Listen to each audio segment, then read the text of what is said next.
नमस्कार दोस्तों, स्वागत है आपका इस वीडियो में। तो जैसा कि अपनी सीरीज चल रही है 45 डेज में पूरा गणित खत्म, अपने मध्य प्रदेश पुलिस आरक्षण भर्ती का समय बहुत कम है और जैसा उत्साह उमंग अभी है वैसा ही अंत तक बना रहना चाहिए, क्योंकि शुरू में बहुत ज़्यादा चीज़ें करके और फिर अंत तक उसको ग्राफ मतलब ऐसा नहीं जाना चाहिए कि आपका ग्राफ तैयारी का ऐसे जा रहा था और फिर अंत में पता है क्या हो गया, आपका ग्राफ ऐसे जा रहा था और फिर अचानक से ऐसे धड़ल्ले से नीचे गिर गया। ऐसा नहीं होना चाहिए। धीरे धीरे उठेगा वाले ग्राफ, लेकिन आराम से हमेशा ही ऊपर की तरफ ही जाना चाहिए, चाहे कुछ भी आ जाए। ठीक है, तो तैयारी ऐसी ही होनी चाहिए कि अंत तक वो हमें बेहतर परिणाम दे सके। वरना आज हम 12 घंटे पढ़े और कल 2 घंटे ही पढ़ पाए तो उसका मतलब नहीं है। 6 घंटे पढ़ो, डेली पढ़ो, पर डेली पढ़ना आवश्यक है। और सेम इफिशियंसी के साथ अगर डेली डेली नहीं पढ़ पा रहे तो भाई, जैसे मान लो आपने आज 8 घंटे पढ़ लिया तो कल एटलीस्ट 7 घंटे तो पढ़ो। अभी 8 घंटे 4 घंटे में नहीं आ जाने चाहिए, इतना ध्यान रखो। मतलब आप 50% ही बिल्कुल कम कर दिया। और जो लोग अपने घर से बाहर है वो लाइब्रेरी के अलावा कहीं और ना जाए। चाय पीना भी अवॉइड करें कि आधे आधे घंटे हम खाली चाय पी रहे हैं, नाश्ता करने जा रहे हैं। अवॉइड करो इन चीज़ों को और अपने मित्रों से भी मिलना कम करो, क्योंकि वहाँ पर अपनी ग्रुप स्टडी कम होती है, काम की बातें कम होती है और इधर उधर की बातें कम होती है। उसके लिए एक समय निकाल लो, वही संडे को एक हफ्ते में हम बिल्कुल मिलेंगे, क्योंकि शांत दिमाग भी जरूरी है। 1 घंटे 2 घंटे के लिए आप आराम से बैठो अपने मित्रों के साथ, कोई दिक्कत नहीं, लेकिन पढ़ाई के समय केवल पढ़ाई। ठीक है, तो चलिए आज की क्लास शुरू करते हैं। आज परसेंटेज का आखिरी दिन है। परसेंटेज को 3 दिन हमने खींचा 45 दिन में, ये बहुत बड़ी बात है। बाकी आगे आने वाले टॉपिक्स में ऐसा नहीं होगा। और शुरू में परसेंटेज को इतना लंबा खींचने का कारण ये है, मैं 3 दिनों से समझा भी रहा हूँ कि परसेंटेज हमारे आगे आने वाले सभी टॉपिक्स में काम आएगा। उनका लेंथ अगर मुझे कम करना था तो परसेंटेज को थोड़ा डीप में समझाना ही था। ठीक है, तो चलिए शुरू कर देते हैं आज की क्लास। आज की क्लास में क्या पढ़ेंगे भाई? ए बराबर बी प्लस सी, ए टाइप। अब आपको कुछ अजीब अजीब सा लग रहा होगा, जैसे आपके जहाँ भी आपने पढ़ा होगा, पेड कोर्स लिया होगा, यूट्यूब क्लास देख रहे होंगे, वहाँ पे क्या होता है, डायरेक्ट आपको बता दिया जाता है ये क्वेश्चन है, इसमें वाली मेथड अप्लाई होती है। मैं आपको समझा रहा हूँ कॉन्सेप्ट। कंसेप्ट और आप समझोगे तो एग्जाम में चाहे कुछ भी क्वेश्चन आए, आप हमेशा उसको उड़ा के आओगे। एग्जाम के क्वेश्चन आप उड़ा के आओगे, तो हमें एग्जाम की तैयारी करनी है। मेन चीज क्या है कि अभी एग्जाम का पैटर्न आप देख रहे होंगे, सभी चीजों का बदलता रहता है। हमारा भी बदलेगा, पता नहीं क्या आएगा।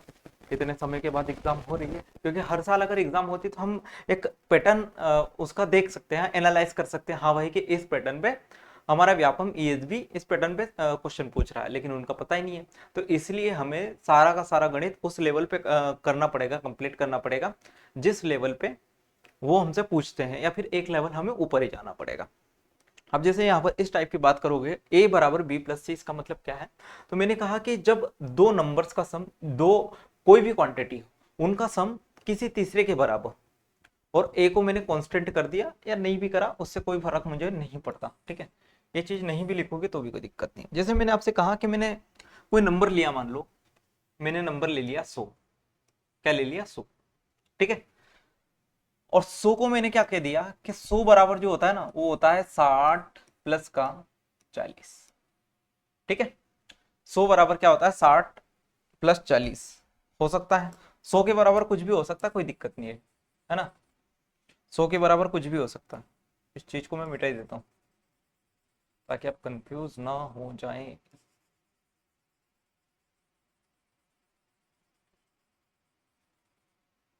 यार,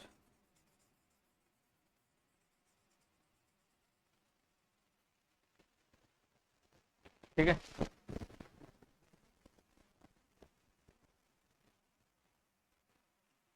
देखो क्या बोला मैंने। मान लो कोई नंबर था और उस नंबर को लिखा कि 60 प्लस 40। अब मैंने आपसे ये कहा कि मैंने जो 60 है इसको 10% बढ़ा दिया। कितना बढ़ा दिया? 10%।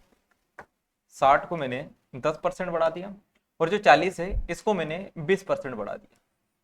अब मैं अगर 60 का 10% पूछूं तो आपसे आप बोलोगे कि सर जो 60 का 10% है वो होता है 6। कितना होता है? 6 होता है। तो 60 का 10% बढ़ाने का मतलब क्या है कि 60 में मैंने 6 ऐड कर दिया, कितना हो जाएगा? 66। 40 का 20% कितना हो जाएगा आपके पास में? आप बोलोगे सर 8 हो जाएगा। तो 40 में अगर मैं 8 जोड़ूंगा कितना हो जाएगा? 48। अच्छा, ये तो सभी को समझ में आएगा किसका परसेंटेज कैसे निकालते हैं, ये तो सभी को पता है ना। 2 दिन से पढ़ रहे हुए, तीसरा दिन है। तो मैंने कहा कि अब जो है 66 प्लस 48 कितना हो जाएगा आपके पास में, आप कहोगे 8 6 14 का 4, 6 4 10 और 1 11, 114। कब हुआ, नंबर 100 बराबर 60 प्लस 40 था, मैंने 60 को 10% बढ़ाया, 40 को 20% बढ़ा दिया। तो अब क्या हुआ, ओवरऑल मेरे पास में जो नंबर बन गया वो बन गया 114। पहले 100 था, अब कितना बन गया, 114 बन गया। मतलब कि 100 से 114 हुआ, कितना बढ़ गया, आप कहोगे 14। अगर मैं परसेंटेज में बात करूं कि परसेंटेज में कितना बढ़ा, तो आप कहोगे सर 14 बढ़ा, और किस पर इंक्रीज हुआ, 100 पर। इनटू कितना हो जाएगा मेरे पास में, 100%। कितना हो जाएगा, 100%। तो 100 से 100 काट दूंगा, कितना आ जाएगा आपके पास में, 14%। कितना आ जाएगा, 14%। आपके पास में ऐसा ही क्वेश्चन आएगा, वो क्या दे सकता है कि किसी गांव की जनसंख्या में महिलाओं की संख्या में कुछ वृद्धि हो जाएगी, पुरुषों की संख्या। अब एक बात याद रखना कि जो गांव की जनसंख्या है उसमें क्या होगा, या तो मेल होगी या क्या होगी, फीमेल होगी। तो वो कह देगा कि मेल की संख्या में लेट से X% की वृद्धि हुई, और जो फीमेल है उनकी संख्या में कितने की वृद्धि हो गई, Y% की। तो आपसे पूछेगा ओवरऑल गांव की जनसंख्या में कितनी वृद्धि हुई। अब मेरे पास में यहाँ तो नंबर ईजी थे तो मैंने आराम से निकाल लिया, लेकिन एग्जाम में आपके पास आराम से इतने नंबर थोड़ी मिलेंगे। तो इसका शॉर्टकट तरीका क्या होता है, इसका शॉर्टकट तरीका ये है कि जैसे आपके पास में यहां पर क्या है, a बराबर b प्लस सी ये दिया था, तो मैंने आपसे कहा कि जो यहां पर b है इसको मैंने x% बढ़ा दिया, y को मैंने y% बढ़ा दिया, और मान लो a को मैंने z% बढ़ा दिया, और आपसे z की वैल्यू पूछी। आपसे यहाँ पर z की वैल्यू पूछी थी कि मान लो कि जो x 100 है इसको मैंने कितने परसेंट बढ़ाया, आपने कह दिया था x%। तो यहाँ पर x% की वैल्यू ही थी कि मैंने जो नंबर है उसको कितना बढ़ाया, एक्चुअल नंबर जो था। तो मैंने कहा कि जहाँ पर z की वैल्यू आपसे पूछेगा, किसकी वैल्यू आपसे पूछेगा, z की वैल्यू आपसे पूछेगा। तो z की वैल्यू कैसे निकालोगे, जो b है इसको जितने परसेंट से इंक्रीज कर रहे हो, जितने परसेंट से बढ़ा रहे हो उसका गुणा कर देंगे। b में किसका गुणा कर दिया, x का, प्लस जो c है इसको जिससे बढ़ा रहे घटा रहे उससे गुणा कर देंगे, y आ जाएगा, और बटे हो जाएगा b प्लस सी। बटे में कितना हो जाएगा, b प्लस सी। जैसे इस वाले फॉर्मूले का, इस वाले मेथड का मैं इसमें यहां पर लगा के देखूं तो कैसे आएगा। जैसे मैंने क्या कहा था यहां पर कि 100 बराबर कितना था, आप कहोगे सर 60 प्लस 40 था। कितना था, 60 प्लस 40। और मैं क्या कर रहा था कि जो 60 है, जो आपके पास में 60 है उसको मैं कितना बढ़ा रहा था, आप कहोगे 10% बढ़ा रहे थे, और 40 को कितना परसेंट बढ़ा रहा था, 20%। तो आप क्या कह दोगे, आप ये कह दोगे कि सर 60 इंटू 10 कर दो, प्लस इंटू 40 इंटू 20 कर दो, और प्लस बटे कितना कर देंगे, b प्लस सी, मतलब 60 प्लस 40 कर देंगे। इतना कर सकते हैं, लेकिन मैं कह रहा हूं इतना भी नहीं करना, बस रेशियो ले लो, उसके बाद हमारी वैल्यू और आसान हो जाएगी। रेशियो परसेंटेज का नहीं लेना है, रेशियो परसेंटेज का मत ले लेना भाई, ठीक है। रेशियो लेना है 60 और 40 का। यहाँ पर जो वैल्यू दी है इनका रेशियो ले सकते हैं। रेशियो लेंगे तो 20 से कितनी बार कट जाएगा, 3 बार, और 20 से कितनी बार कट जाएगा, 2 बार। 20 से कितनी बार कट जाएगा, 2 बार। और यहां पर ये पूछा है कि 100 में कितने की वृद्धि होगी, 100 में कितने की वृद्धि होगी, मतलब x की वैल्यू हमसे पूछी है। तो x की वैल्यू कैसे हो जाएगी, आप कहोगे सर जो 60 है उसको मैंने बना दिया 3, तो 3 में कितने की वृद्धि हुई, आप कहोगे 10% की। जो 40 था उसको बना दिया मैंने 2 काट के, और 2 में कितने की वृद्धि हुई, 20% की, और बटे 3 प्लस 2 मतलब कितना हो जाएगा, 5। तो यहाँ पे आया 30, और 30 और 40 कितना हो जाएगा आपके पास में, 70। तो 70 बटे कितना, 5, और 5 से उड़ा देंगे कितना आ जाएगा, 14%। मतलब यहां पर जो मैंने 100 को बढ़ाया है वो कितना बढ़ा है, 14%। अगर इंडिविजुअल 100 के मैं पार्ट करूं 60 और 40 में, उसका एक पार्ट जो 60 था उसको 10% बढ़ाओ, 40 जो दूसरा पार्ट था उसको 20% बढ़ाओ, तो ओवरऑल जो मेरे पास में नंबर था वो 100 था, और 100 में कितने की वृद्धि होगी, 14% की वृद्धि होगी। ये बात बताओ क्लियर समझ में आई या नहीं आई, कोई दिक्कत परेशानी इसमें नहीं होनी चाहिए। अब इस पे बेस्ड अपन कुछ क्वेश्चन करते हैं। जैसे क्वेश्चन है, एक कांस्टेबल 2023 का आया हुआ क्वेश्चन है कि अभी अपनी मासिक आय का 50% बचाता है, ठीक है। यहां पर कुछ लिख दो क्या, चलो ये लिख दे, अभी अपनी मासिक आय का 50% बचाता है, अगले महीने यदि उसकी आय 30% बढ़ जाती है और वहां अपनी आय का 50% बचाता है। अब देखो, जो आय होती है, जो इनकम होती है, आय बराबर क्या होती है, आप भी जानते हो कि जो सैलरी होती है वो होती है आपके पास में, वो क्या होती है आपके पास में, खर्च, खर्च प्लस बचत। मतलब जो इनकम है वो किसके बराबर होता है, आपका एक्सपेंडिचर प्लस सेविंग के। कि भाई मान लो आपके पास में कल से आप कांस्टेबल बनोगे, आपके पास पैसे आएंगे तो आप क्या करोगे, या तो उसकी बचत करोगे फिर उड़ा दोगे, ठीक है, उड़ेंगे ज्यादा। तो यहाँ कह रहा है कि मासिक आय का 50% बचाता है। तो मैंने क्या कहा यहाँ पर आपके पास में आएगा आई, यहाँ पर आई लिखा, यहाँ पर लिख दिया खर्च, और यहाँ पर क्या लिख दिया मैंने, बचत। मान लो उसकी आय 100 थी, कितनी थी 100, तो उसने क्या कहा कि वहां अपनी मासिक आय का 50% बचाता है, तो मासिक आय का 50% निकालो। मासिक आय का 50% कैसे निकालेंगे, परसेंटेज का मतलब कितना हो जाएगा, आप कहोगे सर बटे में 100, तो मैंने परसेंटेज हटाया और यहाँ पर बटे में क्या लिख दिया, 100 लिख दिया, ठीक है, बटे में 100 लिख दिया, तो 100 से 100 कैंसिल, कितना आ जाएगा 50, तो 100 का 50% सभी को पता कितना आ जाएगा 50, कितना आ जाएगा 50 आ जाएगा। तो ये आ गया खर्च मेरे पास में 50। अब टोटल आय 100 थी, खर्च उसने 50 रुपया कर दिया, तो बचा कितना ले रहा है, तो आप कहोगे सर 50 ही बचाएगा, कैसी बात कर रहे हो। तो अब इनका रेशो ले लेंगे अपन, इनका रेशो ले लो, रेशो से 50 से कितनी बार कटेगा, 2 बार, 50 से कितनी बार कटेगा, 1 बार, 50 से कितनी बार कटेगा, 1 बार। तो आपने क्या लिखा था, आय बराबर खर्च प्लस बचत होता है, तो मेरे पास में आय 2 रुपए है, खर्च 1 रुपया, बचत भी 1 रुपया, कोई दिक्कत परेशानी इसमें नहीं। अब उसने ये कहा कि यदि उसकी आय 30% बढ़ जाती है और वह अपनी आय का 50% बचाता है, तो वर्तमान महीने से अगले महीने तक उसके खर्च में कितने प्रतिशत की वृद्धि होगी। अब उसने कहा कि ये अपनी आय को 50% वो बढ़ा लेता है, ठीक है, कोई दिक्कत नहीं, अपनी आय को वो 50% बचा बढ़ा लेता है। तो 50% बढ़ाने का मतलब 2 का 50% कितना होगा, आप कहोगे सर 1 होगा। किसी भी चीज का 50% निकालने का मतलब है उसको आधा कर दो, तो 2 का आधा कितना 1, तो मतलब उसकी अब आय कितनी हो गई, 3 हो गई। अब आगे उसने क्या कहा, वह अपनी आय का 50% बचाता है, यदि उसकी आय 30% बढ़ जाती है। अच्छा, आय 30% बढ़ रही है, यहाँ पर क्वेश्चन थोड़ा सा चेंज हो गया, क्वेश्चन थोड़ा सा चेंज हो गया, तो हम वैल्यूज में भी चेंज कर देंगे। आपने सुना होगा कि जो रेशियो है उनमें हम किसी भी चीज का गुणा भाग कर सकते हैं, तो मैं ये कह रहा हूं कि सभी में 10 का गुणा कर दो। तो अगर मैं 10 का गुणा करूंगा तो एक जीरो यहाँ चिपका दूंगा, एक जीरो यहाँ चिपका दूंगा, एक जीरो यहाँ चिपका दूंगा, अब भी कोई फर्क पड़ा नहीं पड़ा, 10 और 10 कितना बन रहा है, 20 बन रहा है। अब उसने ये कहा भाई कि जो आय है उसमें 30% की वृद्धि हो गई। अगर इसमें 30% की वृद्धि हुई तो 20 का 30% कितना होगा, आप कहोगे 6, 2 तिया 6, 2 जीरो से 2 जीरो कैंसिल हो जाएगा। अगर मैं करके दिखाऊं तो ऐसा होगा 20 इंटू 30 और परसेंटेज का मतलब बटे 100, तो 2 जीरो से 2 जीरो, 2 तिया कितना आ जाएगा 6 हो जाएगा। मतलब आपके पास में जो आय है वो कितनी हो गई, 26 हो गई। अब उसने ये कहा आपसे कि जो आय है उसका 50% बचाता है। अब क्या कर रहा है वो, इसका जो 50% है वो बचा रहा है, क्या कर रहा है, बचा रहा है। 50% अभी बताया था कितना होता है, आधा, तो 26 का आधा कर दो कितना हो जाएगा, 13। अगर वो 13 बचा रहा है तो 13 क्या कर रहा होगा, खर्च भी तो कर रहा होगा। अगर वो 13 बचा रहा है तो 13 ही खर्च कर रहा होगा, क्योंकि अभी टोटल इनकम कितनी हो गई 26, पहले उसकी सैलरी 20 थी, तब भी वो क्या कर रहा था, 50% खर्च कर रहा था, 50% बचा रहा था। अब भी उसकी सैलरी 26 हो गई, अब उसकी सैलरी 26 हो गई, लेकिन अब भी क्या कर रहा है, 50% बचा रहा है, 50% खर्च कर रहा है। पहले उसका खर्चा 10 रुपए था, अभी बढ़कर कितना हो गया है 13। कितने परसेंट की वृद्धि हुई, 3 की। तो 3 की वृद्धि हुई और किस पर हुई, 10 पर, इंटू कितना हो जाएगा 100%, एक जीरो से एक जीरो कैंसिल हो गया, कितना आ जाएगा आपके पास में 30%, कितना आ जाएगा 30%।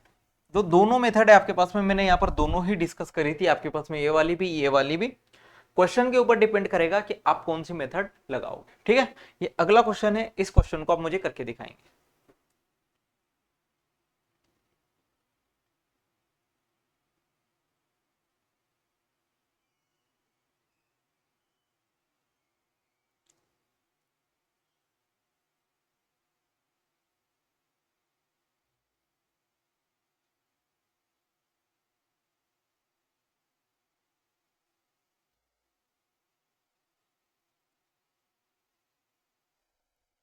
चले, क्या बोला है, लक्की अपनी आय का 85% खर्च करता है, यदि उसके व्यय में x% की वृद्धि होती है, बचत में 60% की वृद्धि होती है और आय में 26% की वृद्धि होती है, तो x का मान ज्ञात करो। अभी मैंने आपको बताया कि आय बराबर क्या होता है, आप कहोगे सर जो आय बराबर है उसके बराबर होता है आपके पास में खर्च, क्या होता है, खर्च प्लस बचत, यही होता है, बिल्कुल होता है। तो आय का कितना परसेंट खर्च करता है, 85%। तो आय अगर 100 है तो 100 का 85% कितना होगा, आप कहोगे 85 ही होगा।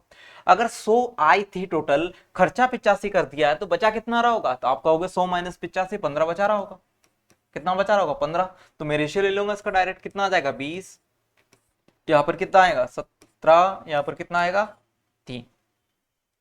अब उसने ये कहा कि उसके व्यय में x% की वृद्धि होती है। अच्छा, व्यय और खर्चा एक ही होता है ना, ठीक है। उसके व्यय में x% की वृद्धि होती है, तो 17 में कितने परसेंट की वृद्धि हुई, x% की। उसके बाद क्या बोला है उसने, बचत में 60% की वृद्धि होती है। बचत में कितने प्रतिशत की हो गई, आप कहोगे सर 60% की वृद्धि हो गई। उसके बाद उसने बोला है उसकी आय में 26% की वृद्धि हो गई। जो आय है उसमें 26% की वृद्धि हो गई। मैंने क्या कहा था कि यहां पर इन दोनों का गुणा बराबर इनके गुणे के बराबर होता है। ये होता है कि नहीं होता, या फिर इसका जो परसेंटेज आया, पहले हमें क्या दिया होता, क्या निकालना होता कि आय का आपके पास में जो परसेंटेज दिया है वो निकालना होता है, लेकिन यहाँ पर परसेंटेज ऑलरेडी दिया। तो मैंने ये कहा कि यहाँ पर जो भी वैल्यू होती है उसके बराबर क्या होगा, यहाँ पर जो भी वैल्यू दी हुई है, जैसे 26% दी है, इसके बराबर क्या होगा कि इन दोनों का गुणा, 17 को मैं किससे बढ़ा रहा हूँ x% से, प्लस 3 को मैं किससे बढ़ा रहा हूँ 60% से, और बटे में क्या हो जाएगा इन दोनों का सम, 17 प्लस 3। यही फॉर्मूला मैंने लिखाया था, ये देखो लिखा हुआ है। तो यहां पर क्या हो जाएगा आपके पास में 26% बराबर 17x प्लस कितना हो जाएगा 6 थिया 18 और बटे कितना 20। 20 का इधर गुणा करो कितना हो जाएगा 520। 180 इधर आएगा कितना हो जाएगा 180 बराबर कितना 17x। तो 520 में से 180 घटा दो, ये जाएगा 0, 12 में से 8 जाएगा 4, 4 में से 1 जाएगा कितना 340 बराबर कितना 17x%। तो यहाँ से x की वैल्यू कितने आ जाएगी 17 दूना 34, 20%। कितने आ जाएगी 20%। तो डी ऑप्शन इस सवाल का उत्तर होगा। बताओ इसमें कोई दिक्कत परेशानी इस सवाल में नहीं होनी चाहिए। थोड़ा बढ़िया लेवल का सवाल है, अगर ऐसा सवाल वो पूछेगा तो मतलब परसेंटेज का अच्छा क्वेश्चन आ रहा है। पिछली जो जो 2 क्लास करी है उसी में से परसेंटेज के क्वेश्चन बनेंगे मैक्सिमम। इसमें से इलेक्शन वाले जो क्वेश्चन है वो मैक्सिमम पूछे जाते हैं। इस प्रकार के क्वेश्चन आते हैं, बहुत कम आते हैं लेकिन, और अपन हर एक एस्पेक्ट को लेके क्लियर करके चल रहे हैं। आपको इसमें थोड़ा सा दिमाग लगाना पड़ेगा। ये भी कांस्टेबल 2023 का आया क्वेश्चन है। अरुण के व्यय और बचत का अनुपात कितना 5:3। आपको उसने क्या दे दिया है, पहले ही अनुपात दे दिया। अच्छा, व्यय और खर्च एक ही होता है मैंने लिख दिया। यहाँ पर क्या दे दिया, बचत दे दिया। व्यय कितना दिया है 5, बचत कितनी दी है 3। अगर 5 और 3 बचत है तो आय कितनी हो जाएगी, आप कहोगे सर खर्च प्लस बचत कितनी होती है, खर्च प्लस बचत क्या होती है आपके पास में आय होती है। तो आय कितनी हो जाएगी, 5 और 3 को जोड़ो 8 हो जाएगी। अब आगे क्या बोला है कि यदि उसकी आय में 12% और व्यय में 15% बढ़ जाती है तो उसकी बचत कितने परसेंट बढ़ेगी। आय कितनी बढ़ी 12%, आगे क्या बोला है व्यय 15% बढ़ा दिया, और बचत हमसे पूछा है कितने परसेंट बढ़ेगी, तो मैंने मान लिया x% बढ़ेगी। तो मैंने क्या कहा कि जो 12% दिया हुआ है, 12% दिया हुआ है, इसके बराबर क्या होगा 5 इंटू 15% प्लस 3 इंटू x%, और बटे कितना हो जाएगा 5 प्लस 3। तो 5 और 3 कितना बनेगा 8, 12 8 कितना हो जाएगा 96% बराबर। ये कितना होगा आपके पास में 75%, और ये कितना हो जाएगा 3x। तो 96 में से 75 जाएगा कितना बच जाएगा आपके पास में 1:21 बराबर 3x। तो x की वैल्यू कितनी आ जाएगी 7, x की वैल्यू कितनी आएगी 7 हो जाएगी। तो ए ऑप्शन इस सवाल का उत्तर होगा। बस कुछ नहीं करना, जो चीज अपने फ्रेम करी है, जो चीज अपने कंसेप्ट में पढ़ी है, जो फॉर्मूला अपने क्रिएट करा है, उसी में चीजों को वैल्यू को पुट करते जाना है और कुछ नहीं करना, ठीक है। कोई दिक्कत परेशानी इसमें नहीं। अगर थोड़ा सा फास्ट लग रहा हो तो आप वीडियो को 2 बार देखें आराम से। आपको एक एक चीज मैंने क्लियर बोली है, एक एक चीज आपको समझ में आएगी। एक चीज की मैंने गारंटी, ऐसी कोई दिक्कत की बात नहीं है कि आपको कोई चीज सर के ऊपर से चली जाए, क्योंकि एक एक चीज जो मैं लिख रहा हूँ बोल रहा हूँ वो हो सकता है आपके कानों तक 1 बार में ना पहुंचे, 2 बार में पहुंचेगी आराम से, कोई दिक्कत नहीं। देखो ठीक है, कोई दिक्कत परेशानी इसमें नहीं होगी। अच्छा, अगला जो टाइप है वो तो बहुत ही सरल है कि आपको बोल दिया जाएगा कि इनकम एक्सपेंडिचर, कि कोई व्यक्ति इतना कमाता है, इतना परसेंट खर्च करता है। अच्छा, अगर वो शेष जो वर्ड है, जैसे यहाँ पर 2 केस बनते हैं। एक केस 1 मैंने ये कहा, केस 1 ये है कि कोई व्यक्ति अपनी आय का 10% किराने पर खर्च करता है, किराने पर खर्च करता है। 20% 20% वह शिक्षा पर खर्च करता है, 20% वह मनोरंजन पर खर्च करता है, ठीक है। 30% वो बचत करता है, और बचत करने के बाद, बचत करने के बाद, करने के बाद वह 2,000 रुपये बचाता है, तो कुल आय क्या होगी? तो कुल आय क्या होगी? एक केस ये बन गया, ठीक है। इसमें क्या हुआ कि जो आय थी उसी का क्या क्या हुआ, 10% किराने पे खर्च हुआ, उसी का 20% शिक्षा पर, उसी का 20% मनोरंजन पर, उसी का 30% बचत पर। मतलब मान लो अगर मैंने टोटल आय उसकी 100 मानी, टोटल आय उसकी मैंने 100 मानी, तो यहाँ पर चार चीजें हो रही है। क्या हो रही है? चार चीजें। एक तो किराना हो गया, ठीक है, दूसरा शिक्षा हो गई, तीसरा मनोरंजन हो गया, चौथा आपके पास में बचत हो गई। तो यहां पर किराना इसका 10%, किराने में 10% खर्च कर रहा था, कितना करेगा? 10। शिक्षा में 20% खर्च कर रहा था, कितना करेगा? 20 करेगा। मनोरंजन में 20% कर रहा है तो कितना खर्च करेगा? 20 करेगा। और बचत में भी 30% खर्च कर रहा है तो कितना खर्च कर देगा? 30 कर देगा। मतलब ओवरऑल जो उसका खर्चा हो गया, ओवरऑल खर्चा कितना हो गया? 10, 20 प्लस 20 प्लस 30, कितना हो गया? 80। कितना हो गया? 80। इसके बाद 100 था अपने पास में, 100 में से 80 खर्चा कर दिया तो कितना बच गया? 20 खर्चा कर दिया। अब 20 की वैल्यू ही उसने 2,000 दी थी, तो यहां तो अपन डायरेक्ट कर लेंगे, कोई दिक्कत नहीं। लेकिन जहां भी उसने एक केस बोल दिया, सेकंड केस, सेकंड केस में ये यूज कर दिया कि शेष का, क्या कर दिया? शेष का। तो वहां पर अपनी जो सोल्व करने की मेथड है वो अलग हो जाएगी, ठीक है। जब तक शेष ना बोले तब तक जो मेथड है, स्पेशल मेथड, वो यूज नहीं करनी है। अगर शेष ना बोले तो वहां पर 100 मानो, जो करना है यहां पर सामने आपके पास में मेथड दी हुई है वैसे करेंगे, कोई दिक्कत नहीं है, ठीक है। ये सवाल दिया है, इसको करो।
देखो क्या दिया है, कोई व्यक्ति है अपनी आय का 80% खर्च करने और शेष का 100% दान में देने के बाद एक व्यक्ति के पास, 100 ही है कि 10 ही है भाई, क्या पूछते हैं कॉन्स्टेबल वाले, करने के बाद उसके पास 46,260 रुपये बचते हैं, ठीक है। उसकी आय ज्ञात करें। देखो मान लो अपने पास में 100 रुपए थे, कहते हैं 100। अब इसका मैंने 80% क्या कर दिया? खर्चा कर दिया, 80% खर्चा कर दिया।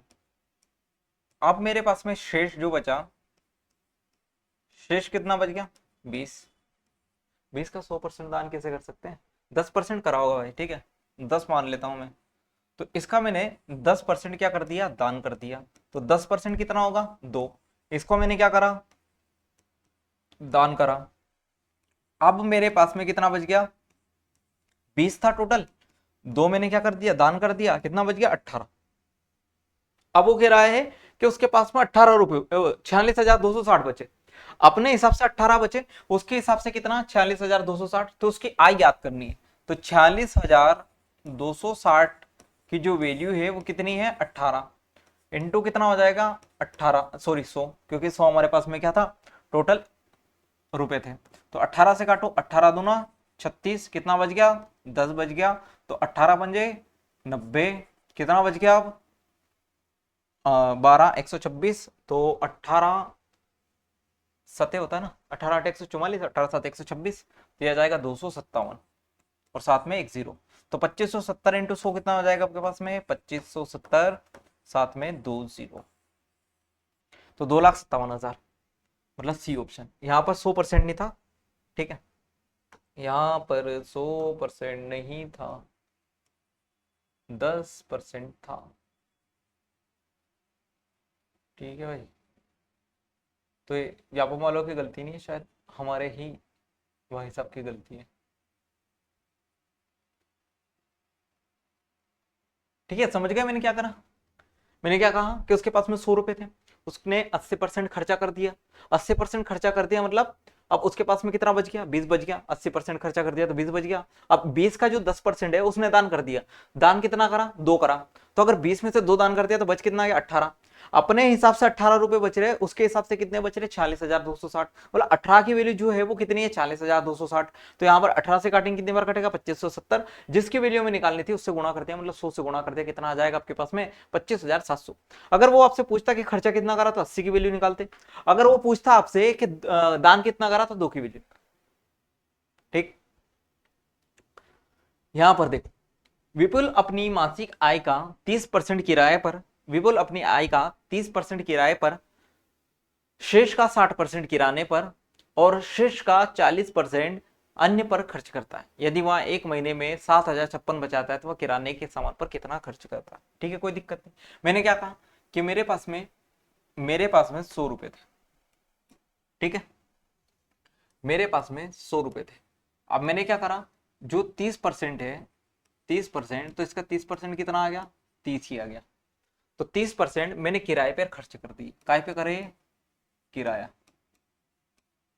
तो अब मेरे पास में जो शेष बचा है, शेष कितना बचेगा।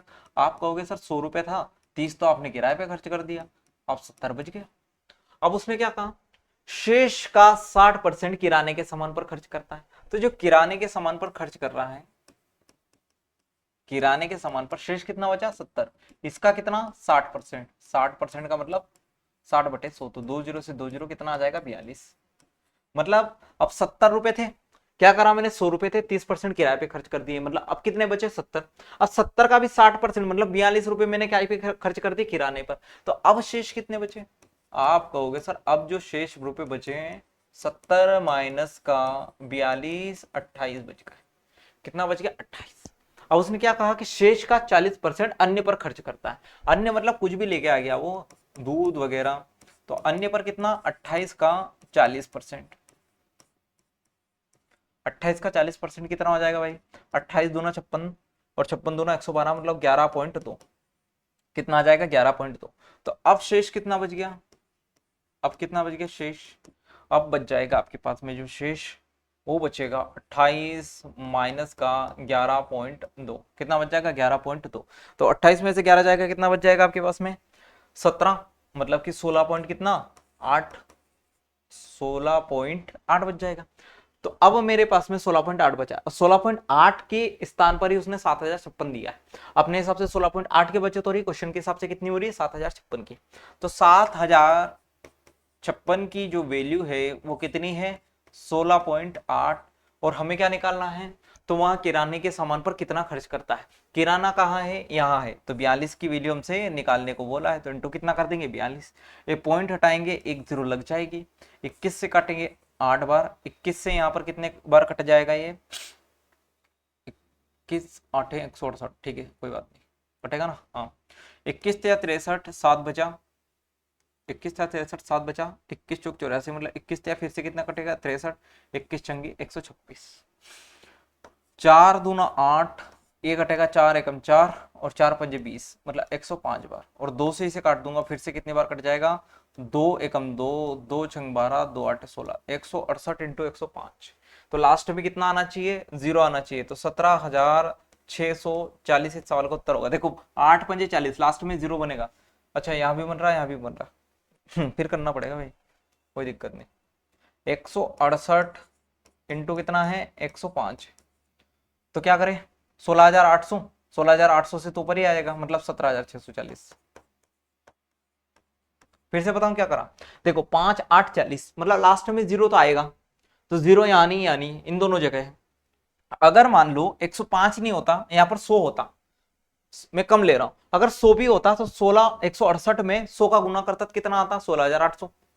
मतलब मिनिमम 16,800 तो आना चाहिए, 16,800 से ऊपर ही आएगा आंसर, क्योंकि मैंने 105 की जगह 100 लिखा, तो 16,800 के स्थान पर यहाँ पर 15,230 दिया है, मतलब ये तो कमी वैल्यू है, मतलब ए आंसर तो हो ही नहीं सकता, 17,640 सवाल का उत्तर होगा।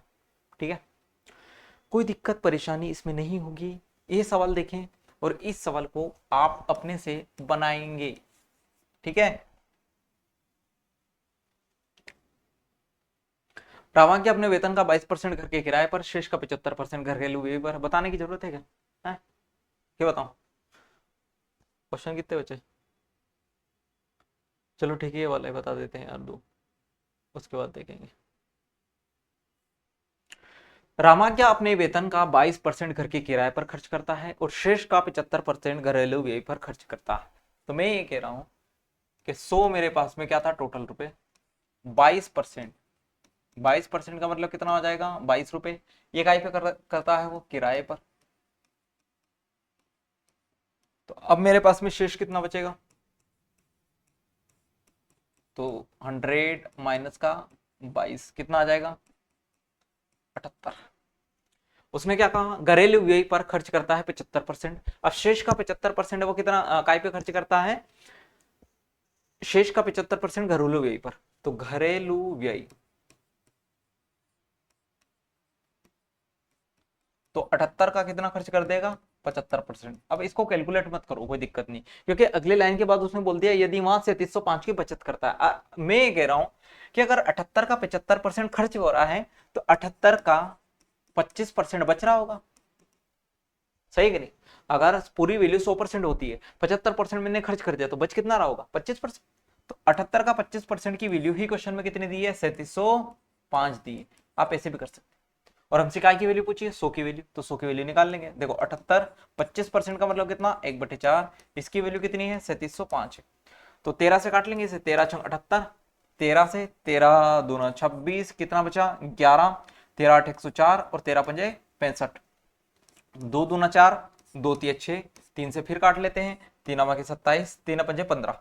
तो एक की वैल्यू कितनी आ जाएगी, 95 इंटू का 2, और 100 की वैल्यू दोनों तरफ जीरो लगा दो। 95 का डबल कितना होता है आपके पास में, 190, और साथ में 2 जीरो और, तो 19,000 इस सवाल का उत्तर होगा, ए ऑप्शन। आई बात समझ में? कोई दिक्कत परेशानी इसमें नहीं होनी चाहिए। ये सवाल बताओ।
हाँ जी आया,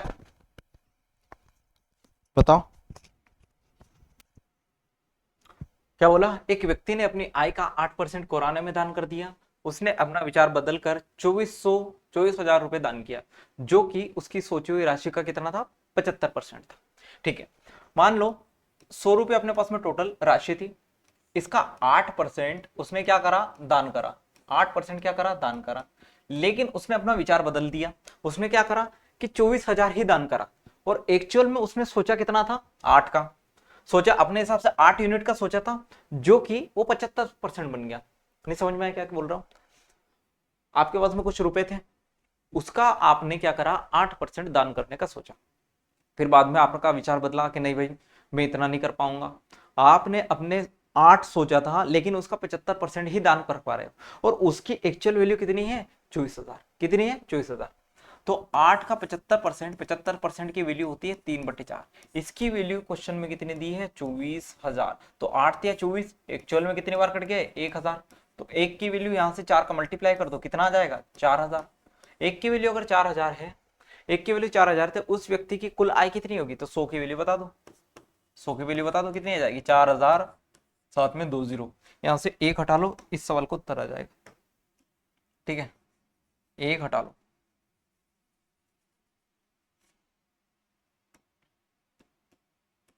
सी ऑप्शन इस सवाल का उत्तर। ठीक है भाई, कोई दिक्कत परेशानी इसमें नहीं होनी चाहिए। अच्छा, एग्जाम रिलेटेड एक क्या होता है, एग्जाम का तो आपने सुना होगा क्या होता है क्या नहीं होता है। जैसे पासिंग मार्क्स होते हैं इसमें, जैसे मैंने आपसे क्या कहा कि कोई मान लो टोटल मार्क्स किसी एग्जाम के, टोटल मार्क्स मान लो 500 थे। कितने थे, 500 टोटल मार्क्स। अब यहां पर जो पासिंग पासिंग मार्क्स है, वो मैंने मान लिया 100 थे। कितने थे, 100 थे। तो आप मुझे बताओ पासिंग परसेंटेज कैसे निकालेंगे इसमें, पासिंग परसेंटेज कैसे निकालेंगे। तो आप कहोगे सर कुछ नहीं करना, 100 नंबर आए कितने में से, 500 में से, इंटू कितना कर देंगे, 100%। तो 2 जीरो से 2 जीरो, 5 से काट देंगे, कितना आ जाएगा, 20%। तो किसी व्यक्ति के यहाँ पर पासिंग परसेंटेज कितना हो जाएगा, 20%। जैसे अपन कहते थे 33% आ गए, मतलब कि तो क्या हो जाएगा, पास हो जाएगा। तो मैंने कहा कि टोटल जो नंबर की परीक्षा थी, 500 नंबर की परीक्षा थी, उसमें अगर किसी व्यक्ति के 100 नंबर आ जाते हैं, मतलब वो पास हो जाता है, तो परसेंटेज में वैल्यू कितनी हो जाएगी, 20%। तो अगर मैंने आपसे ये कहा कि कोई व्यक्ति 20 नंबर से पास हो गया, और कोई व्यक्ति 10 नंबर से फेल हो गया, 10 नंबर से फेल हो गए। अच्छा, 10 नंबर से फेल होने का मतलब क्या है कि जितने नंबर आने चाहिए थे उससे 10 कम आए। तो कितने, मान लो 100 नंबर की परीक्षा थी, तो उससे 10 कम आए, तो कितने आए होंगे, 90। अगर ये कोई व्यक्ति 20 नंबर से पास हो गया, मतलब क्या है कि 100 नंबर आने ही थे, लेकिन 20 और ज्यादा लेके आ गया, तो कितने लेके आया होगा, 120 लेके आया। तो ये टर्मिनोलॉजी होती है, और कुछ नहीं है। आपने एग्जाम दी है और उसमें परसेंटेज भी खूब निकाले होंगे, तो कोई दिक्कत परेशानी इसमें नहीं आएगी। 2-3 क्वेश्चन इस पे भी बेस्ड कर लेते हैं। 120 प्रश्नों की एक परीक्षा में अनुराधा ने पहले 60 प्रश्नों में से 65% का सही उत्तर दिया।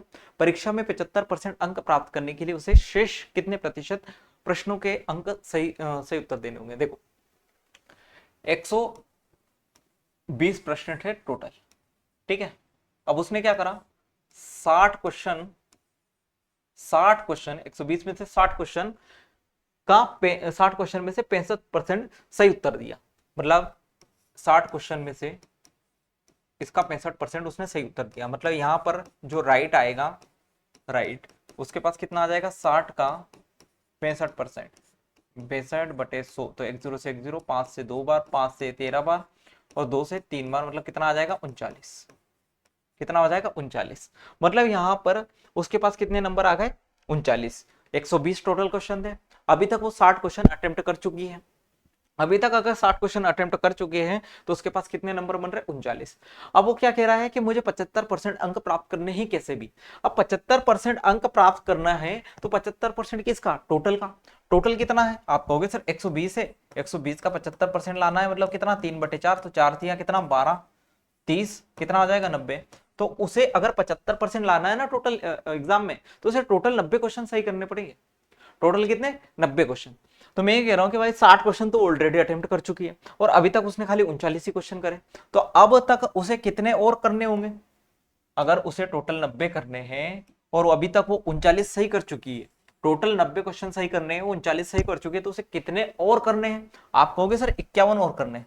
अगर वो 51 और सही कर देगी तो क्या हो जाएगी? 75% लेके आ जाएगी। तो आप कहोगे कि यार 51 किस में से सही करने? 120 में से। आप कहोगे पागल हो गए हो क्या, 60 क्वेश्चन तो ऑलरेडी कर चुके हूं, तो कितने और बच गए? आप कहोगे 60 क्वेश्चन और बच गए। 60 क्वेश्चन में से मुझे कितने वो करने, कितने सही करने? 51। नो गलत हो जाए कोई दिक्कत नहीं है, क्योंकि 75% मुझे लाने हैं। तो 60 क्वेश्चन में से 51 क्वेश्चन मुझे सही करने हैं। 51 सही करने कितने में से? 60 में से। और परसेंटेज लगाने के लिए कितना कर दूंगा मैं? 100%। तो 20 दिया कितना? 60। 20 पंजे कितना? 100। 3 से काटूंगा कितना? 17। तो 17 इंटू 5 कितना हो जाएगा? 85%। कितना आ जाएगा? 85% इस सवाल का उत्तर होगा। बताओ, कोई दिक्कत परेशानी इस सवाल में नहीं होनी चाहिए। ठीक है, बहुत आसान सवाल था। इस सवाल को देखें। गीता ने 30% अंक प्राप्त किए और 50 अंकों से अनुत्तीर्ण हो गई, जबकि 45% अंक प्राप्त करने वाले संदीप को परीक्षा उत्तीर्ण करने के लिए आवश्यक न्यूनतम अंक से 25% अंक ज्यादा मिले। गीता ने क्या करा भाई? गीता एक महिला है, शानदार। तो गीता को क्या हुआ? उसने 30% अंक प्राप्त करे और पासिंग मार्क्स से कितना कम लेके आई? 50 कम। अनुत्तीर्ण का मतलब है कि वो 50 कम लेके आई। दूसरा व्यक्ति है संदीप। संदीप, ठीक है, संदीप ने क्या करा? 45% लेके आया और कितने ज्यादा लेके आ गया बेचारा? कितना ज्यादा लाया था? 25 अंक ज्यादा ले आया था। कितना ज्यादा लिया था? 25 अंक ज्यादा लिया था। तो ऐसी सिचुएशन में कुछ नहीं करना, इन दोनों का डिफरेंस लेना है और इन दोनों का डिफरेंस लेना है। ठीक है, दोनों का क्या लेना? डिफरेंस। तो 45 में से 30 जाएगा, कितना बचेगा? आप कहोगे 15%। 25 में से -50 जाएगा तो, 25 में से -50 जाएगा तो, -50 जाएगा तो बताओ, तो 25 ये माइनस माइनस क्या हो जाएगा? प्लस। कितना हो जाएगा? 75। ठीक है, तो हमेशा अनुत्तीर्ण की जगह माइनस लगाना, उत्तीर्ण की जगह प्लस लगाना है। पास की जगह प्लस, फेल की जगह माइनस। ठीक है, तो ये 25 में से -50 जाएगा तो 75 हो जाएगा। 25 में से -50 जाएगा तो कितना हो जाएगा? 75। समझ में आया कैसे? 25 माइनस क्या लेना है? डिफरेंस। 45 में से मैंने क्या घटाया? 30 घटाया, तभी 15 आया। यहाँ 25 में से भी 50 घटाना है, तभी कितना आएगा? 25 माइनस का -50। तो ये माइनस माइनस क्या हो जाएगा? प्लस हो जाएगा। इसलिए 25 और 50 कितना आ जाएगा? 75। तो आपके पास में 15% की वैल्यू कितनी? 75। तो 1% की वैल्यू कितनी हो जाएगी? आप कहोगे 5। कितनी हो जाएगी? 5 हो जाएगी। अब उसने क्या बोला है? 64% अंक प्राप्त करने वाले विमल को कितना अंक मिलेंगे? देखो 1% की वैल्यू कितनी है? 5 है। तो अब मैं बोलूं आपसे कि टोटल मार्क्स बचाओ, बताओ। जो एग्जाम में पूछा हो तो बता ही देंगे। अब मैं पूछूं कि टोटल मार्क्स बताओ, तो टोटल मार्क्स कैसे निकालेंगे? आप कहोगे 100% की वैल्यू निकाल दो। तो 100% की वैल्यू अगर मैं निकालूंगा तो कितने आ जाएगी? 500 आ जाएगी। अब मैं आपसे ये कहूं कि विमल को कितने मिले भाई? यहां पर विमल को कितने मिल गए? ये 1% की वैल्यू 5 है, 64% की वैल्यू निकाल दो। तो 64% की वैल्यू निकालने के लिए मैं क्या कर दूं? दोनों तरफ 64 से मल्टीप्लाई। तो 64 पंजे कितना हो जाएगा? 320। तो 320 इस सवाल का उत्तर होगा। अच्छा, मैं इस क्वेश्चन में कहूं कि मुझे पासिंग मार्क्स बताओ, पासिंग मार्क्स बताओ, मतलब कि यहां पर न्यूनतम कितने अंक चाहिए पास होने के लिए? तो पास होने के लिए जो न्यूनतम अंक चाहिए, देखो 1% की वैल्यू कितनी है? 5 है। तो आप यहां से दो केस बना सकते हो, एक तो गीता वाला, एक तो गीता वाला, दूसरा कौन सा? संदीप वाला। देखो गीता ने कितने परसेंट अंक ले गए? 30%।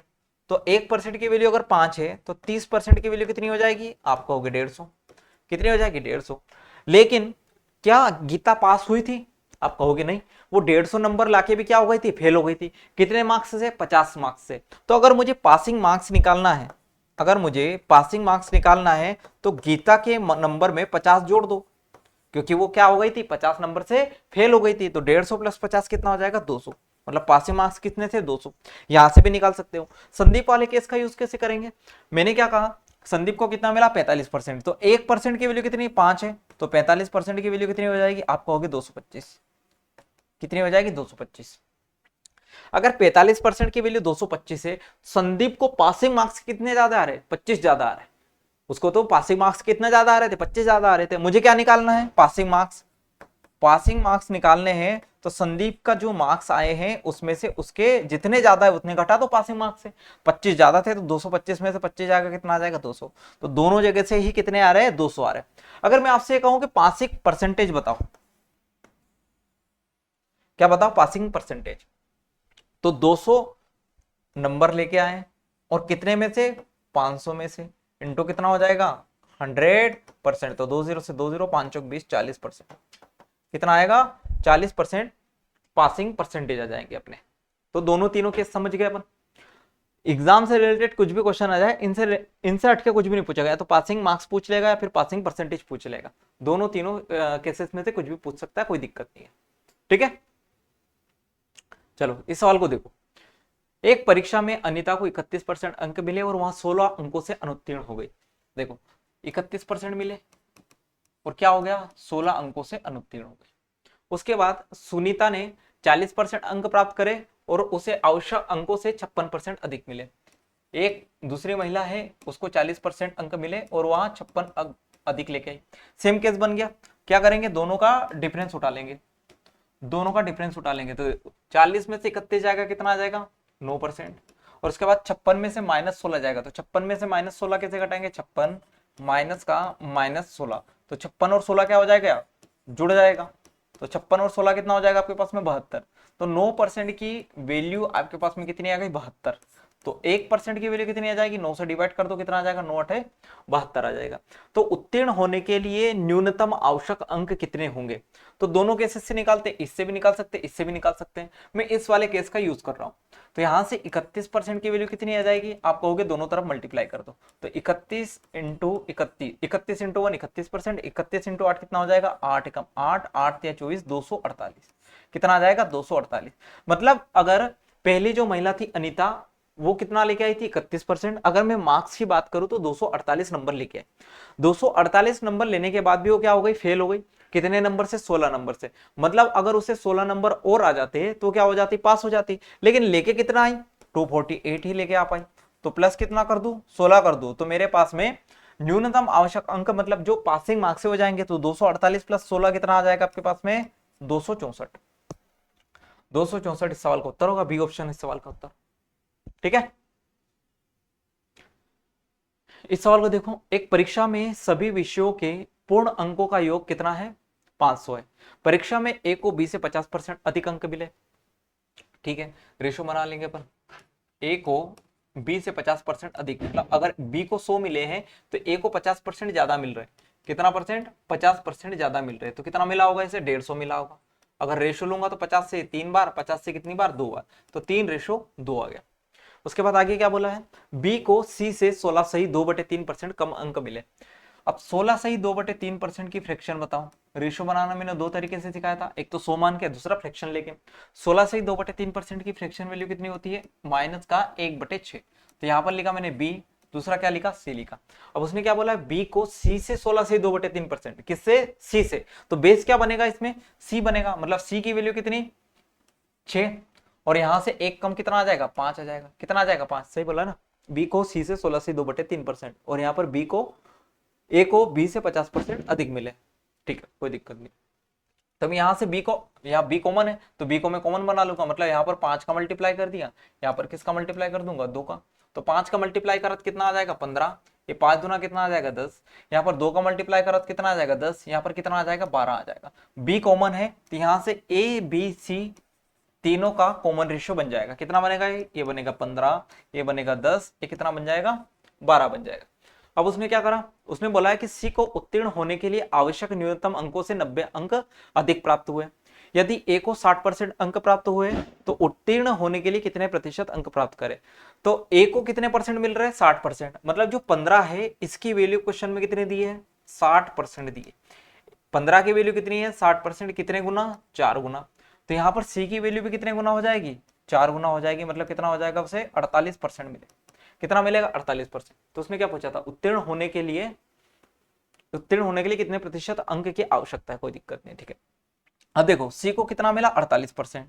सी को 48% मिला, मतलब कितना मिला होगा उसे, 500 का 48%। और बटे कितना हो जाएगा 100। तो 20 से 20 48 पंजे कितना हो जाएगा आपके पास में 5 8 40 5 चौक 20 मतलब 240 कितना आ जाएगा 240 नंबर। ठीक है, अब उसको 90 अंक अधिक मिले थे, सी को 90 अंक अधिक मिले थे, मतलब यहां पर 240 की अगर मैं बात करूं, सॉरी सी नहीं आएगा यहां पर, पासिंग मार्क्स, अगर मैं पासिंग मार्क्स की बात करूं, पासिंग मार्क्स की, तो सी के पास में जो नंबर आए हुए हैं, सी के पास में जो नंबर आए हुए हैं वो एक्चुअल पासिंग मार्क्स के कितने ज्यादा आए हुए हैं, 90 ज्यादा आए हुए हैं। तो यहां से 240 में से कितना घटा दूंगा मैं, 90 घटा दूंगा, तो कितना आ जाएगा आपके पास में 150। कितना आ जाएगा 150। पासिंग मार्क्स 150 है तो पासिंग परसेंटेज कितना आ जाएगा आपके पास में, पासिंग मार्क्स अगर 150 है तो पासिंग परसेंटेज कैसे निकालते हैं कि 150 नंबर लेके आया और कितने में से 500 में से इंटू कितना कर देते हैं 100%। तो 20 से 20 5 से काट देंगे कितने बार कट जाएगा 30 बार, तो 5 या 15 मतलब कितना आ जाएगा 30%। ठीक है, तो कुछ नहीं करना था, उसमें रेशियो को मर्ज करा अपन ने कि ए को 15 मिला, बी को 10 मिला, सी को 12 मिला, लेकिन एक्चुअल में ए को मिल कितना रहा था 60%। तो 15 की वैल्यू यहाँ पर 60% मिल गई, मतलब कितने गुना बन गई 4 गुना। तो हर वैल्यू 4 गुना, बी भी 4 गुना, सी भी 4 गुना। बी को इसलिए नहीं निकाला क्योंकि उसकी कोई हमें जरूरत नहीं पड़ रही थी। सी का निकाला अपन ने कितना 4 गुना, कितना मिला 48%। अगर उसे 48% मिला है तो किसका 48% मिला होगा, टोटल मार्क्स का, जो कि कितना दिया है 500 दिया है। तो 500 का 48% कितना बनेगा 240 बन जाएगा। तो यहां पर 240 मैंने लिख दिया। पासिंग परसेंटेज की बात करें, पासिंग मार्क्स की बात करें, तो सी को जितने भी नंबर आए होंगे वो पासिंग मार्क्स से 90 ज्यादा आए होंगे, तो मुझे पासिंग मार्क्स निकालने हैं तो 90 कम कर दूंगा मैं, तो 240 में से 90 जाएगा, कितना बच जाएगा 150। और अगर पासिंग परसेंटेज निकालेंगे तो 150 नंबर मिले, कितने में से टोटल कितना था 500 था, तो 150 बटे 500 इंटू 100 कर देंगे, कितना आ जाएगा 30%। ठीक है, चले आगे। मेंसुरेशन बेस्ड कुछ क्वेश्चन कर लेते हैं अपन। मेंसुरेशन बेस्ड मतलब जो अपन ने कल टाइप पढ़ा था ए बराबर बी इंटू सी, उसी से रिलेटेड कुछ होता है। जैसे मैंने कहा आपसे कुछ 2D फॉर्मूले, मान लो मुझे रेक्टेंगल का एरिया निकालना है, रेक्टेंगल, या फिर हिंदी में लिखते हैं अपन आयत। आयत, आयत का क्षेत्रफल क्या होता है, आयत का क्षेत्रफल होता है लंबाई गुणा चौड़ाई। ठीक है, वर्ग की बात करते हैं, वर्ग का जो क्षेत्रफल होता है वो होता है भुजा गुणा भुजा। ठीक है, इसमें लंबाई और चौड़ाई क्या होती है, दोनों बराबर होती है। उसके बाद आपको बेलन का भी यूज हो सकता है, जो बेलन होता है उसका यहाँ पर आयतन निकालते हैं। क्या निकालते हैं, आयतन। वो क्या होता है आपके पास में पाई आर स्क्वायर एच। आर क्या है, रेडियस है, और एच क्या है, हाइट है। और उसके बाद में क्या हो सकता है, एक सर्कल, सर्कल को हिंदी में कहते हैं वृत्त। वृत्त का क्या होता है, पाई आर स्क्वायर होता है। अब यहाँ पर जो टर्म कांस्टेंट होती है उनको हम नहीं लेते। जैसे यहाँ पर आयत है, आयत में पाई छुपा हुआ है, पाई की वैल्यू कांस्टेंट होती है 22/7। यहाँ वृत्त है, यहाँ भी कांस्टेंट होती है 22/7, इसलिए यहाँ पर इनको अपन नहीं लेते। ठीक है, अब इन्हीं फॉर्मूला का यूज अपन इन क्वेश्चंस में करेंगे। जैसे यहाँ पर क्या बोला, अच्छा त्रिभुज नहीं लिखा, त्रिभुज भी लिख देते हैं। ठीक है, त्रिभुज का जो क्षेत्रफल है, त्रिभुज का क्षेत्रफल वो होता है 1/2 बेस यानी कि आधार इंटू हाइट मतलब कि ऊंचाई। ठीक है, बाकी अपन मेंसुरेशन जब पढ़ेंगे तब डिटेल में पढ़ेंगे, कुछ ऊपर ऊपर से पढ़ लेते हैं। एक त्रिभुज के आधार में 40% की वृद्धि की गई, इसकी ऊंचाई कितने प्रतिशत बढ़ाई जानी चाहिए ताकि क्षेत्रफल में 60% की वृद्धि हो। अब देखो क्षेत्रफल में 60% की वृद्धि हुई, क्षेत्रफल में 60% की वृद्धि होने का मतलब क्या है कि पहले मान लो क्षेत्रफल 100 होगा, तो अभी 60% बढ़ गया, कितना हो गया 160। अब उसने कहा कि आधार में 40% की वृद्धि हो गई, आधार में क्या हो गया, आधार में 40% की वृद्धि हुई, मतलब आधार अगर पहले 100 था तो अभी कितना हो गया 140 हो गया। हमसे ऊंचाई के बारे में पूछा है, हमसे किसके बारे में पूछा है, ऊंचाई के बारे में। अभी मैंने बताया कि जो त्रिभुज का क्षेत्रफल होता है वो क्या होता है 1/2 आधार इंटू ऊंचाई, लेकिन 1/2 तो हमेशा ही आएगा। 1/2 क्या है, फिक्स्ड टर्म है, उसको नहीं लेते, बस खाली ये देखते हैं कि आधार है कि ऊंचाई है। तो क्षेत्रफल बराबर क्या हो गया, आधार गुणा ऊंचाई। अगर मैं ऊंचाई की बात करूं तो ऊंचाई बराबर क्या हो जाएगा, क्षेत्रफल बटे आधार, या फिर मैं आधार की बात करूं तो क्षेत्रफल बटे ऊंचाई हो जाएगा। मतलब कि दो टर्म का गुणा मेरे पास में इन दोनों टर्म के बराबर हो गया। अगर मैं इन दोनों में से किसी एक की वैल्यू निकालूंगा तो क्षेत्रफल की क्या चली जाएगी, बटे में चली जाएगी। जैसे मैं यहाँ पर ऊंचाई की बात कर रहा हूं तो ऊंचाई क्या हो जाएगा, क्षेत्रफल बटे आधार।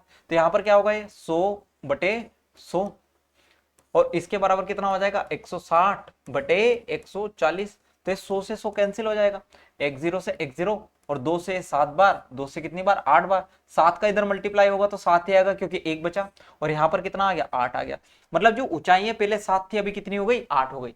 तो कितने से बढ़ गई, आप कहोगे 1 से बढ़ गई। तो 1 से बढ़ी कितने पर 7 पर, इंटू कितना हो जाएगा 100%। तो 1/7 मतलब कितना होता है 14.29%, या फिर 14 से 2/7%, या फिर 14.28%, इसी को कहते हैं। ठीक है, अगले क्वेश्चन पे चलेंगे। क्या बोला है, यदि एक आयत की भुजा, प्रत्येक भुजा में 12% की वृद्धि की जाती है तो उसके क्षेत्रफल में कितने प्रतिशत की वृद्धि होती है। अभी बताया था कि जो आयत का क्षेत्रफल होता है वो क्या होता है, लंबाई गुणा चौड़ाई।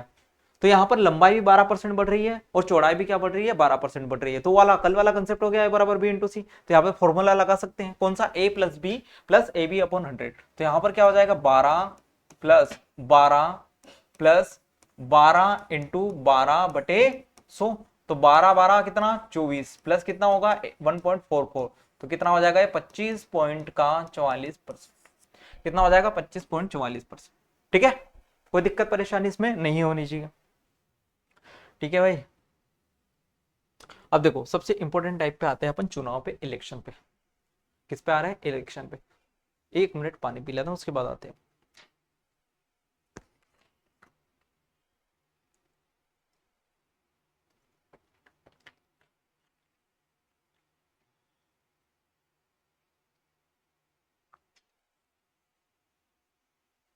अब देखो चुनाव में क्या होता है, जैसे मान लो मेरे पास में 100 लोग थे किसी गांव में, क्या थे 100 लोग थे।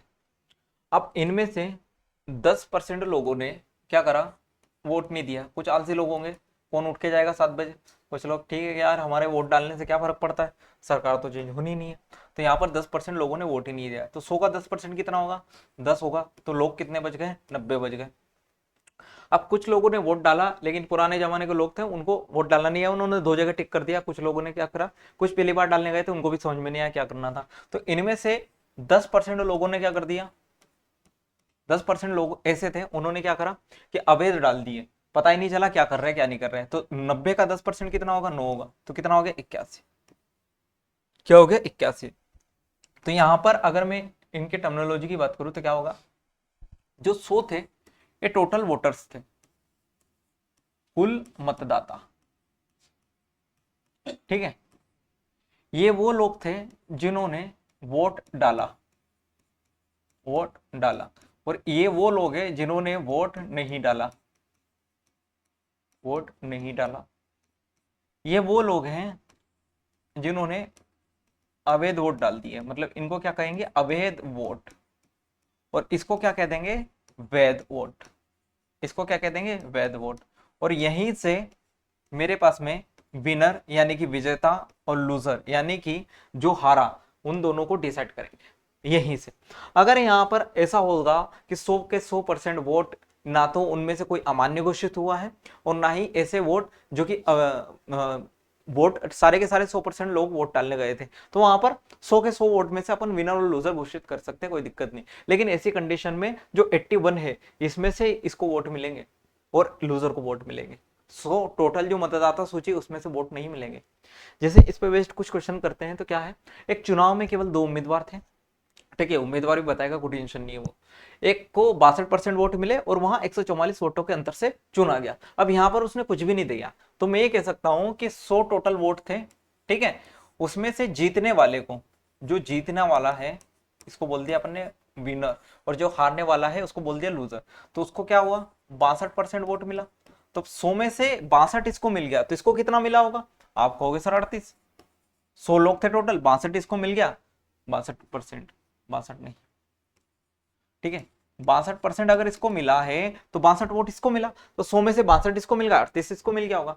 अब कितने अवैध थे क्या था, हमें उससे क्या मतलब, दिया ही नहीं है। तो ये इसको जीता कितने मतों से, इसको 62 मिला, इसको 38 मिला, तो कितने मतों से जीता। आप कहोगे सर 12 में से 8 जाएगा 4, 5 में से 3 जाएगा कितना बता 24, मतलब इसको 24 अधिक मिला। और 24 अधिक मिलने का मतलब है कि 24 वोटों से ही जीता होगा। और 24 की वैल्यू क्वेश्चन में कितने दिए 144 दिए। अगर 24 की वैल्यू क्वेश्चन में 144 दिए मतलब कितने गुना है, आप कहोगे 24 से काटेंगे 6 बार कटेगा, 24 संख्या 144 होती है, तो 6 गुना है। क्या पूछा उसने, मतदाताओं की कुल संख्या, तो मतदाता कितने थे 100 थे, तो इसको भी कितने गुना कर दो 6 गुना, तो कितना हो जाएगा 600। कितना हो जाएगा 600। तो सी ऑप्शन इस सवाल का उत्तर हो जाएगा आपके पास। क्या हो जाएगा? सी ऑप्शन इस सवाल का उत्तर होगा। ठीक है, अगले सवाल पे चलेंगे। दो उम्मीदवारों के बीच एक चुनाव में 15% जो वोट है वो अवैध थे। एक उम्मीदवार को कुल वैध मतों का 52% मिला। ठीक है, कोई दिक्कत नहीं है। देखो 100 मेरे पास में टोटल वोट थे, इसमें से 15% अवैध हो गए। तो 15% अवैध हो गए, कितने बच गए? आपको हो गए 85। इनमें से एक व्यक्ति को, किसको मिला है? कुल वैध मतों का 52% मिला जीतने वाले को। तो जीतने वाले को कितना मिला? इसका 52% मिला। तो हारने वाले को कितना मिला होगा? अगर इसको 52% मिल रहा है तो उसको 48% मिला होगा। तो 85 का अगर इसको 52% मिल रहा है तो हारने वाले को क्या मिला होगा? 85 का 48%। टोटल तो कितना होता? 100% ही होता ना। तो इसको 52% मिला, इसको 48% मिला। यदि मतों की कुल संख्या 8000 थी तो दूसरे उम्मीदवार को मिले वैध मतों की संख्या ज्ञात करें। अच्छा, अपन ने कुछ और ही मान लिया, कोई बात नहीं, इसको मैं 8000 ही कर रहा हूँ यार। 8000 टोटल वैध मत थे, इनमें से 15% अवैध घोषित कर दिए। तो 15 अट्ठे कितना होता है? 120। तो इसमें से मैंने कितना माइनस कर दिया? 1200। कितना माइनस कर दिया? 1200। तो 8000 माइनस 1200 कितना हो जाएगा आपके पास में? 6800। ठीक है, अब क्या बोल रहा है वो?